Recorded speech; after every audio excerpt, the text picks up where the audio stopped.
Hey everybody, welcome back. I want to ask you a question and I want you to answer this honestly. Are you non-negotiable? I want you to think about this for a second. Okay, are you non-negotiable? I want you to really answer this.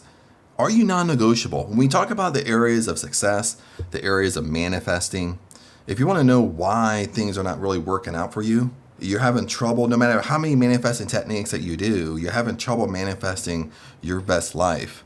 Okay, it really comes down to this. And there's a lot of little things. It's not only this, but this is something you can 100% control in your 3D world. And it's always about your subconscious mind. Okay, when you do all these manifesting techniques like Neville Goddard, what you're really trying to do is influence your subconscious mind. Okay, you go inside your imagination.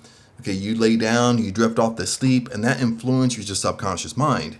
But what are you doing in your 3D world? Are you non-negotiable? Because this is the key here. If you are not non-negotiable throughout your 3D world, throughout your whole day, you negotiate what you want all the time.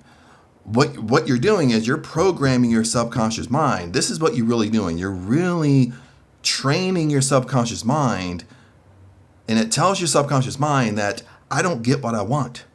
Chad doesn't get what he wants because he's not non-negotiable. This is what I mean by being non-negotiable. When you say you're going to do something, do you follow through and do it? Okay, maybe you're an entrepreneur, or maybe you make a list of 3 things you're going to do today. Do you always do those 3 things? What you say you do, that's being non-negotiable. And then we can take it a step further.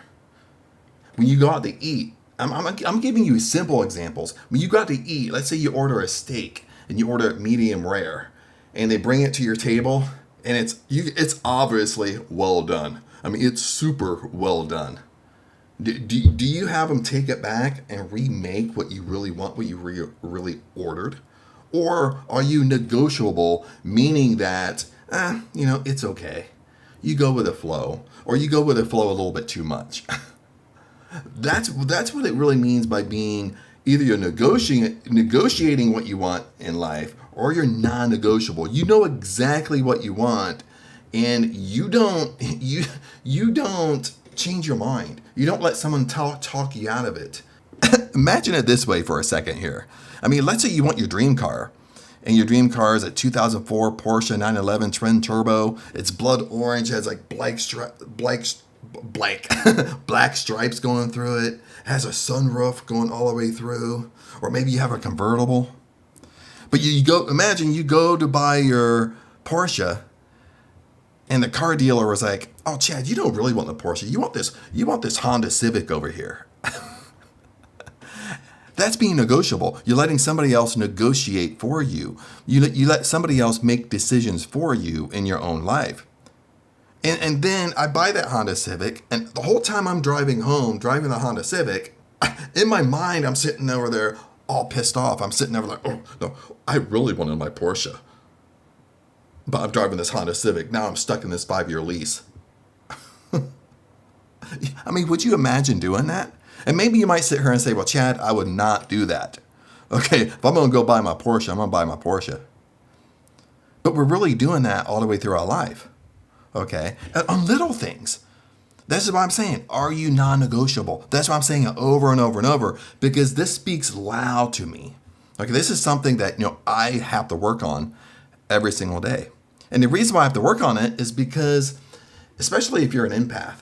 Okay, now if you're an empath, what an empath means is you're usually an empath from childhood, because usually you've either had an overbearing parent, you had a very, very strict parent, you had a very, very strict upbringing, and sometimes it can be worse than that. Sometimes it can be that you had an abusive upbringing. Maybe there was mental abuse or even physical abuse, but that turns you into an empath. What an empath is, you're super sensitive to other people's energies, okay? As a child, you were really good you're super sensitive. If your dad was ultra strict, you were super sensitive that you knew if he was in a bad mood, you could sense it.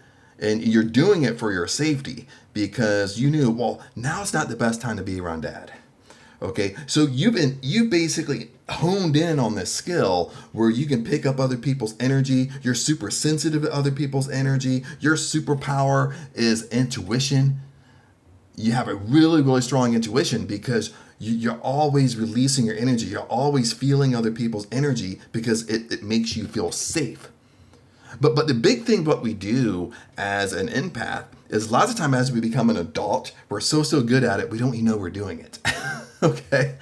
I want you to listen to this. We're so good at this, as an empath, that what we end up doing as an adult is, especially when we get inside relationships, and if you're an empath and in relationships, you're going to agree with me probably 100% on this. Usually what an empath will do is inside a relationship, they will give up everything that they want to do in order to make their significant other happy. Do you do that? Do you give up everything you want to do in order to make someone else happy? That's really an empath when you get into kind of adulthood. But what's happening is, as an empath, you don't have no frame, you don't have boundaries, you don't set boundaries, and you don't enforce boundaries. But when people say, well, Chad, I'm an empath. Well, what happens is they say, well, I got boundaries. But the thing is, you have boundaries, but you don't enforce them. So 100% here, if you're an empath, you're not non-negotiable. You're negotiable. Okay, just because I just know from history of myself being an empath myself is that you're going to negotiate what you really want because you're constantly giving up. You're giving up your frame, you're giving up your hobbies, you're giving up what you really want to do in order to make somebody happy. So that's a whole nother kind of an example of being that you're not non-negotiable. And I'm hitting this really hard with you because I really want you to make you understand how the subconscious mind works. See, the subconscious mind, what you're doing in your 3D world, your waking world, what you're doing all day long, if you're constantly negotiating what you want, you're not non-negotiable. What I mean by non-negotiable, again, is what I say I do. What I want, I get. Okay, if I go to a restaurant, and this really happened to me a couple months ago, I'm here in Thailand.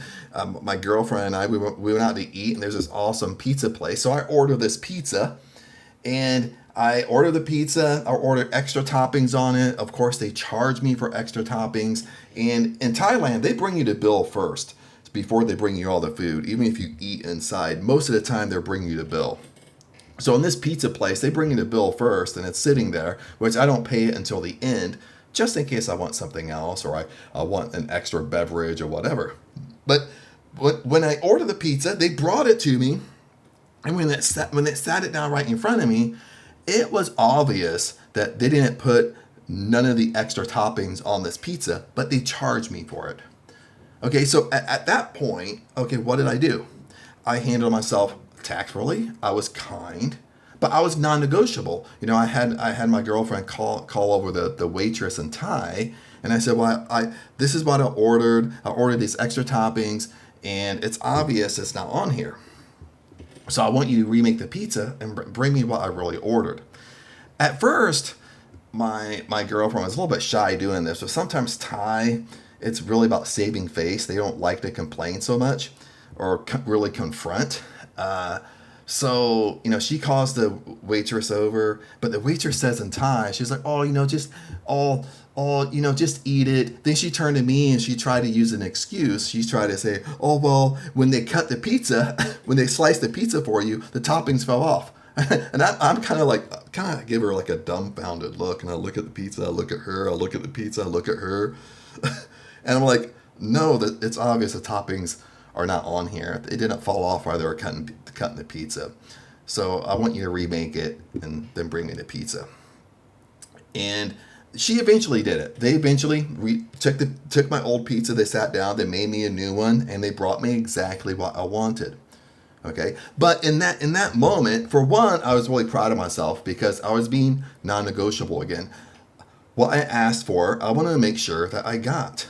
Okay? Then when it's not really going your way, when it's kind of flipping into the negative a little bit, you can still handle it kind. You can handle it tactfully. You don't have to have a mental breakdown. Okay, you don't have to turn things into a great big argument. You can just handle it tactfully and being kind, but at the same time, you're being non-negotiable.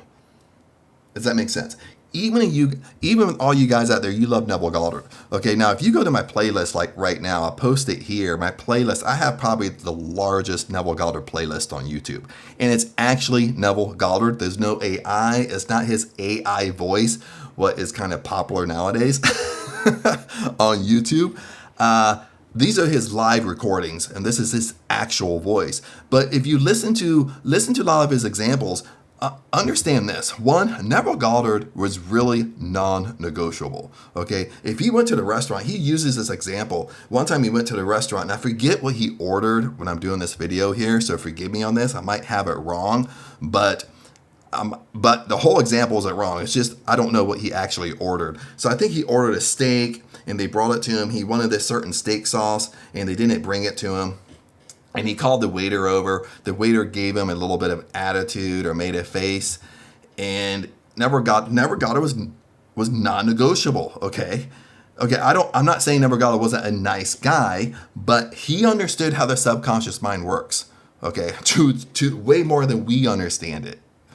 But he knew that what he wanted, what he stated he wanted, he was going to get. So he called the waiter over. This time as a waiter, as a guy.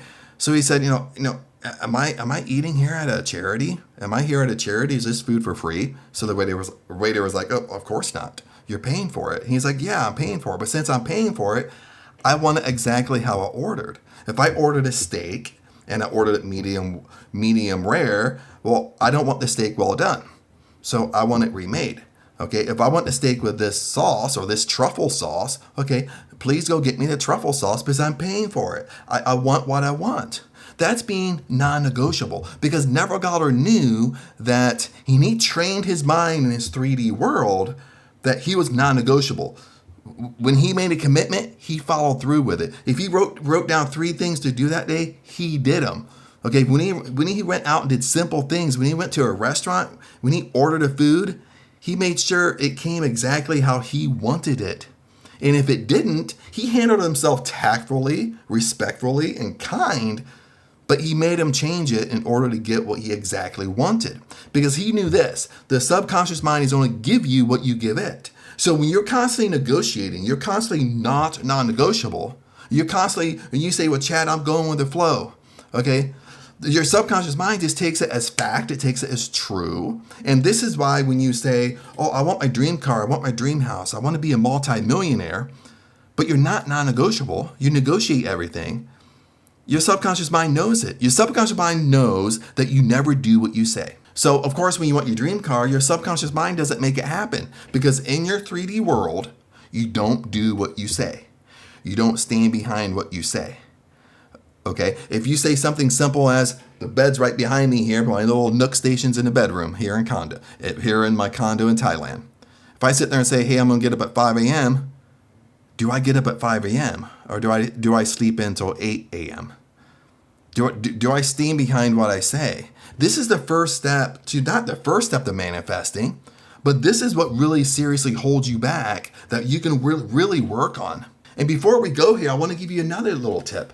Okay, I want you to visualize right now. I want you to think, or next time you do a manifesting technique, next time you get sleepy, you get in that sleepy state, you want to take a nap, or you're doing the Neville Goddard technique at nighttime, you lay down, pay attention to that successful version of you. And this is why I started doing. Pay attention to Chad. Okay, I'm the Chad, by the way.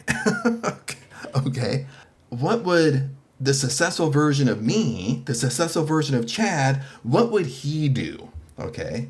Now, if you're watching this video, there's a more successful version of yourself. You have to find that person. Maybe it takes you, maybe over here on Google and you're doing a lot of search on Google on the computer and you're trying to figure out more and more what you want, more and more your habits. Maybe you want to be a multi-millionaire. You want your dream house, your dream car.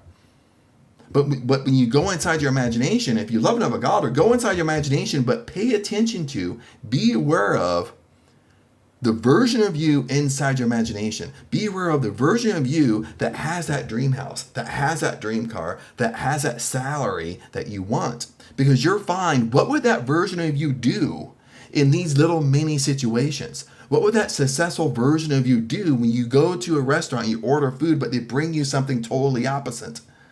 That success, I mean, almost hands down, that successful version of you, they're going to handle it tactfully, respectfully, and kind. But we might look at it as complaining. Oh my goodness, I'm complaining. They might hate me. You know what I mean? But your successful version, they know how the mind works. You know how the law of the mind works. Your successful version of yourself. So they're just going to politely, raise their hand, flag over the waiter or waitress, and say, "Hey, this is what I ordered. You brought me the opposite, but this is what I want. I want exactly what I ordered. So please fix it." That's the successful version of you. Is going to do that in your 3D world. Your successful version of you, if you say you're going to do something, you do it. If you say you're going to meet somebody there, you do it. You say you're going to go out with someone for dinner, maybe a business or a friendship or whatever, you show up and you do it. You don't cancel because you don't want to go no more, or you just don't show up. If you own a business or you have a job and you write down 3 things I'm going to do today, you actually do them. Because this is really so important. I really want you to listen to this. This is so important. It sounds comical. Sometimes maybe I look funny and I'm talking funny. I'm trying to make light of the issue, but this is so true. This is so strong. Is what's happening is when you don't follow through with what you say and what you want, all you're doing is programming your subconscious mind to not give you that, because you can't fool your subconscious mind. You have to understand this. You might be able to fool other people, but you can't fool God. You can't fool your subconscious mind. You can't fool your spiritual mind. Your subconscious mind knows you more than you know yourself. And your subconscious mind knows that, well, Chad never does what he says. Chad always breaks his commitments. Chad never follows through. When Chad goes to the restaurant, even though they bring him food that he don't want or they don't make it right, he just says, "Oh, okay, just go with the flow." But what do you think happens when Chad wants his dream house? What do you think their subconscious mind going to do when I program my subconscious mind to be negotiable, to negotiate, not to be non-negotiable? Your subconscious mind isn't going to take you serious because your subconscious mind knows, well, Chad never gets what he wants anyway. Chad never follows through and does what he says he's going to do. So things don't come to you because that's how you programmed your subconscious mind. This is so important that you need to understand this more and more. And we can start with simple things. That's why I'm giving you simple examples. Okay, do you follow through with stuff that you do? When you make a list of, even if it's a list of one thing, you write one thing. Keep this thing simple. If you struggle with this, if you write down one thing you're going to do today, make sure you do it. Because you're programming your subconscious mind that what you say, you always get. What you say, you always do. This is how you're programming your subconscious mind.